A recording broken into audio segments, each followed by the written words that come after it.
और दुनिया हमको भक्त समझे इसलिए जैसे ही बाजा बजने लगे उठ करके नाचने लगे। आजकल कथाओं में यही होता है, हृदय में कोई भाव नहीं, कथा समझने की क्षमता नहीं, भाव और भक्ति के मूल मंत्र उसे मालूम नहीं है। लेकिन कथा में बैठेगा और जैसे ही कीर्तन होने लग जाए उठ करके नाचने का अभिनय शुरू कर दिया। क्यों? बोले कैमरा में मेरी फोटो आवे, लोग देखें। बोले ये भक्ति नहीं। मैं कथाओं में कहता हूं, आपको बताऊं लखनऊ की एक घटना। लखनऊ में एक सज्जन कथा में आते थे, वो किसी सरकारी विभाग में कर्मचारी थे, और कथा में आवे तो पीला वस्त्र पहनकर, कंधे पर रामनामा ओढ़कर और मोर पंख का एक झब्बा हाथ में लेकर और 2-4 माला पहनकर पूरा सज धज कर पूरी तैयारी से। और जब जैसे ही कीर्तन शुरू हो, कोई चौपाई कोई भजन, बस उठ करके उनका नाचना शुरू। और ज्यों ही चौपाई कीर्तन समाप्त हो फिर बैठ करके वो मोबाइल चलावे कथा में। मैं वहीं व्यासपीठ से देखता रहता। अंत में एक दिन मुझे कहना पड़ा कि भाई ऐसे नृत्य से हमारी कथा बिगड़ जाएगी। हम ऐसे श्रोता नहीं चाहते जो हमारी कथा बिगाड़े, हम तो ऐसा श्रोता चाहते हैं कि जो पिए और हम उसको पिलाते रहें, वो शांत दत्त चित्त बैठा रहे और मैं बोलता रहूं और वो एक एक वस्तु को ग्रहण करता रहे, उसके हृदय में भक्ति का संचार हो, उसे कुछ मिले। नाटक तो बहुत बड़ा किया जा सकता है, नाटक तो इससे भी बड़ा किया जा सकता है, मजमा लगाया जा सकता है, लेकिन यथार्थ में तत्वबोध हो तब इसकी सार्थकता है, तब इसका उपयोग है। बाकी भीड़ बटोरना तो भीड़ तो बड़े बड़े नेता भी बटोर लेते हैं, भीड़ तो एक नर्तकी भी बटोर लेती है। भीड़ बटोरना कोई बहुत बड़ी बात नहीं, भीड़ तंत्र कोई महत्वपूर्ण नहीं होता, भीड़ बटोरना तो एक नर्तकी भी कर लेती।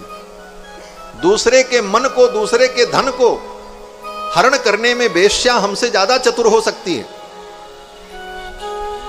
गोस्वामी तुलसीदास जी कहते हैं कि परमन परधन हरण को वेश्या हूं प्रवीण।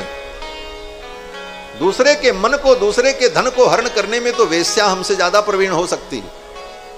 उसका नृत्य होने लग जाए तो शायद 50,000 की भीड़ एकत्रित हो जाएगी, पांडाल भी छोटा पड़ सकता है। लेकिन तुलसी सोई चतुरता, राम भगति रसलीन। चतुराई तो जीवन की वो है कि हमारे जीवन में भगवान की भक्ति आए, भक्ति का आनंद मिले। इस कथा को हम पिए।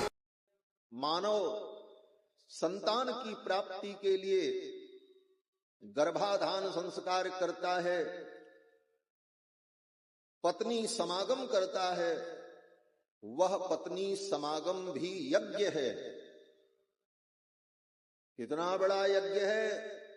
कहते हैं वाजपेयी यज्ञ के समान है, लेकिन विधि से हो तब, अपने वर्ण के अनुकूल सुयोग्य कन्या का वर्ण करके, शास्त्र की विधि से विवाह संपन्न करके, और ऋतुकाल के पश्चात सुंदर मुहूर्त में धर्मात्मा पुत्र की कामना से पुरुष अभिगमन करता है, तो पुरुष के द्वारा वह किया गया अभिगमन भी यज्ञ होता है। उसे पुत्र मंथ नाम का यज्ञ कहा गया है वेदों।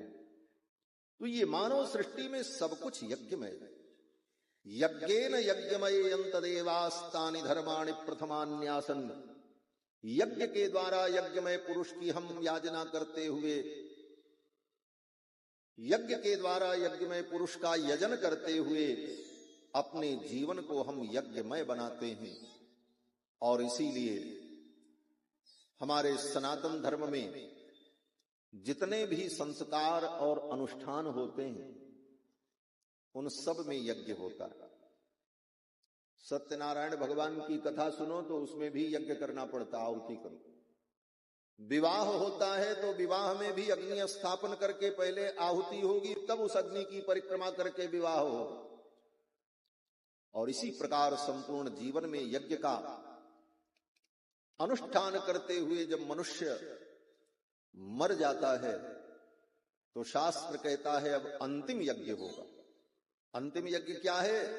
बोले जिस शरीर से तुमने जीवन भर यज्ञ किया और यज्ञ के द्वारा अपने शरीर को जिस तुमने परम पवित्र बना लिया, जीवन भर यज्ञानुष्ठान करते करते तुम्हारा जो शरीर परम पवित्र हो गया, अब अपने उस शरीर की आहुति तुम अग्नि में दे करके अपने जीवन के इस महायज्ञ को पूर्ण करो।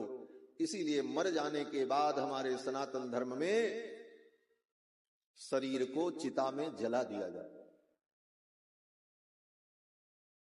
जिस शरीर से, जिस इंद्रियों से हमने यज्ञ किया, हम पति पत्नी मिलकर दंपति यज्ञ करते रहे, अब अपने उस यज्ञमय शरीर को यज्ञ नारायण भगवान को अर्पित करके अपने जीवन की पूर्णाहुति कर दें।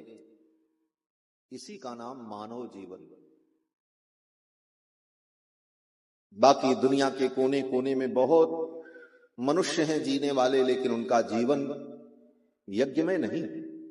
यज्ञ में जीवन तो केवल भारत में होता है, इसीलिए भारत में ही यज्ञ पुरुष का अवतार होता है, और यज्ञ करने का अधिकार भी केवल भारत की भूमि में है। आप अमेरिका में जाकर के यज्ञ करो, उसका कोई पुण्य नहीं होगा। जापान में जाकर के यज्ञ करो, उसका कोई पुण्य नहीं होगा। क्यों? बोले वो यज्ञ भूमि नहीं है, वो भोग भूमि है, कर्म भूमि नहीं है। कर्म भूमि में यज्ञ करने पर ही कर्म का फल प्राप्त होता है।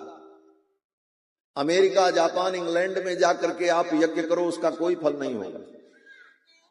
ये भारत भूमि यज्ञ भूमि है, और यहां की प्रजा अपने धर्म का अनुष्ठान करते हुए यज्ञ पुरुष का यजन करती है।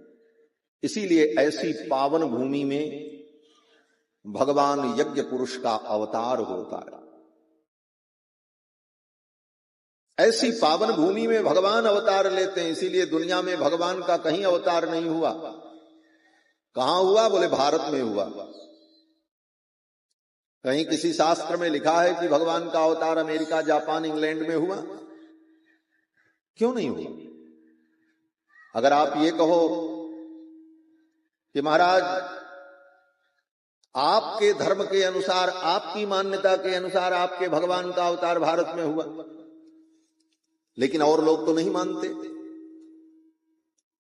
मुसलमान नहीं मानते, ईसाई नहीं मानते, तो मैं एक बात कहूंगा कि जो लोग इस बात को नहीं मानते उनसे भी पूछ लो कि भाई तुम्हारा ही भगवान अगर वहां अवतार लिया हो तो हमको बताओ। यद्यपि भगवान एक हैं, भगवान दो नहीं होते, लेकिन तुम्हारे अनुसार भी भगवान का अवतार किसी देश में नहीं हो। ईसाई धर्म के अनुसार, उनके मत पंथ के अनुसार गॉड ने, परमात्मा ने अपने पुत्र को भेजा, क्राइस्ट को भेजा, स्वयं नहीं आया।